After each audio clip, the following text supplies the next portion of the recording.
des leçons de démocratie et de générosité humaniste. Lui qui nous met sur la touche 24/24 en tant que chômeur et précaire, lui qui nous apprend la compétition d'Ed Biberon, tu seras trader mon fils et tu te délocaliseras tant que voudras et les mettras tous au chômage ou dans la mouise. 20 ans plus tard, les militaires et les politiciens sont toujours aussi poètes. On nous parle d'aube et d'odyssée. Je me suis dit, tiens, je vais acheter la croix pour une fois. Ouais, j'achète jamais la croix. Ils seront peut-être plus humains. Pensez donc, dans la croix, on est aussi va en guerre. Et je lis en gros titre, une offensive pour protéger le peuple libyen. Je lis que l'opération Aube de l'Odyssée a pour objectif d'empêcher la répression de rébellion anti-Kadhafi, le même Kadhafi qui était si fréquentable il y a peu. Voilà, la tempête du désert s'est transformée en Aube de l'Odyssée. Je répète, la tempête du désert s'est transformée en Aube de l'Odyssée. Ne pas chercher de contrepétrie vulgaire, c'est juste la réalité qui est vulgaire. Alors pour cacher la crasse, on met de la poésie, ça parfume et ça fait joli.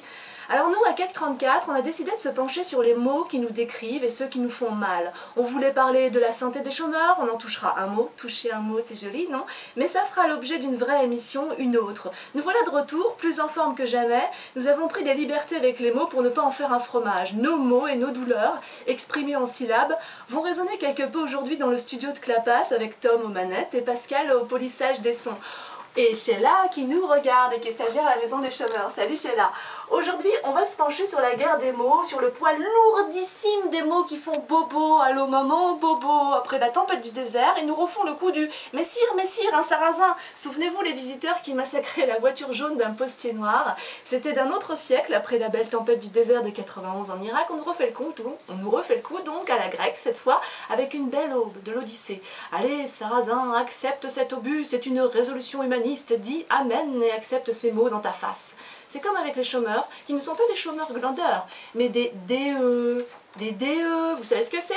Un DE, non pas un diplômé d'État, juste un demandeur d'emploi. C'est beau, c'est efficace. Chaque jour, nous sommes plus près de 7 millions, voire plus de DE à demander des emplois. Je demande, tu demandes, il ou elle demande un emploi et une belle aube de l'Odyssée. Ah, la poésie guerrière des humanistes en mitraillettes et nucléaires.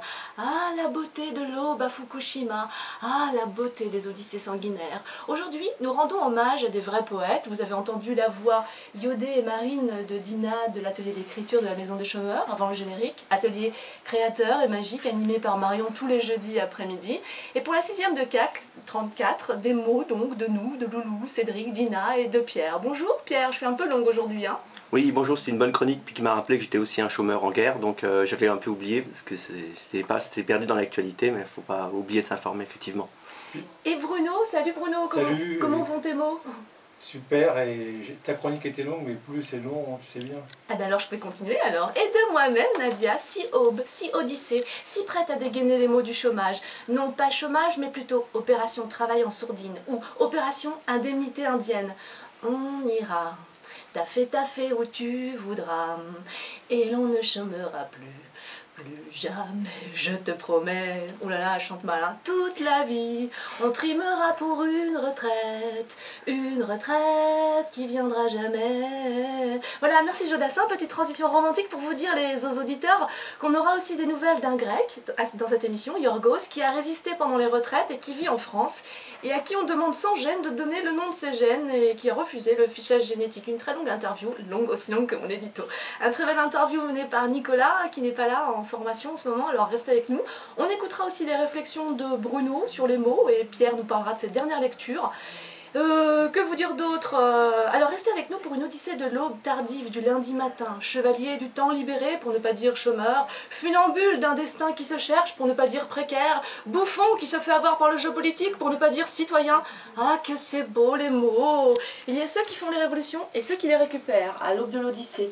Ah le merveilleux Occident si poétiquement correct, ça nous fait mal au bide tellement c'est beau. Alors musique maestro.